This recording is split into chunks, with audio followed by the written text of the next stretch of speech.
Young Sheldon will end because of Sheldon's upcoming move out of his family home, something that was already tackled back during the Big Bang Theory spin-off's first year.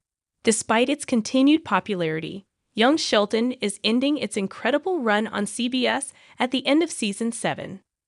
The decision is understandably divisive, considering that there are ways to continue the show beyond its current storytelling. However, wrapping up Sheldon and the Cooper's narrative in Texas is motivated by the Big Bang Theory canon, which says that by 14 years old, the boy genius leaves Medford to live on his own in California for his postgraduate studies at Caltech. Since Young Sheldon has diversified its storytelling, it has become so much bigger and arguably better than just being Sheldon's origin story. Every member of the Cooper family has had their arcs. Some of them are more compelling than the boy genius. Because of this, there have been calls for it to be separated from the Big Bang Theory, so it can lean on its own identity instead of being a prequel so that Young Sheldon can continue until at least season 8. Unfortunately, its creators maintain that they remain in the same existence, hence why the series ends with a narrative that was already tackled 6 years ago.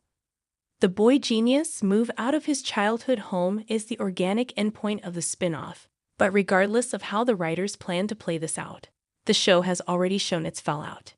Young Sheldon Season 1, Episode 10, An Eagle Feather, a String, and an Eskimo, which was released in 2018, featured Sheldon moving to Dallas so he could attend a prestigious school for the gifted.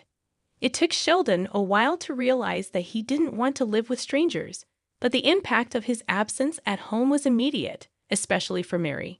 Even both Georgie and Missy were despondent that their know-it-all sibling was far away.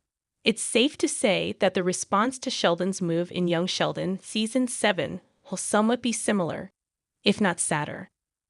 If the Big Bang Theory spin-off finally tackles George's death, which syncs in with the timeline of the upcoming year, the Coopers may be looking at a much emptier house once Sheldon also transfers to Pasadena, California, where he will settle for good as seen in the nerd-centric sitcom.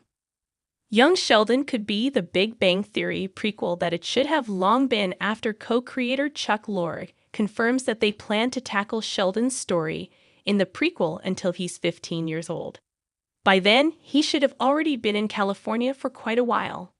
This is a time in Sheldon's story that the main series never got to explore since flashbacks only tackled how he became friends with Leonard, Howard, and Raj. Seeing him in his early days in Pasadena will be the best way to transition the events of Young Sheldon into the Big Bang Theory, something that they seem to be decided on doing.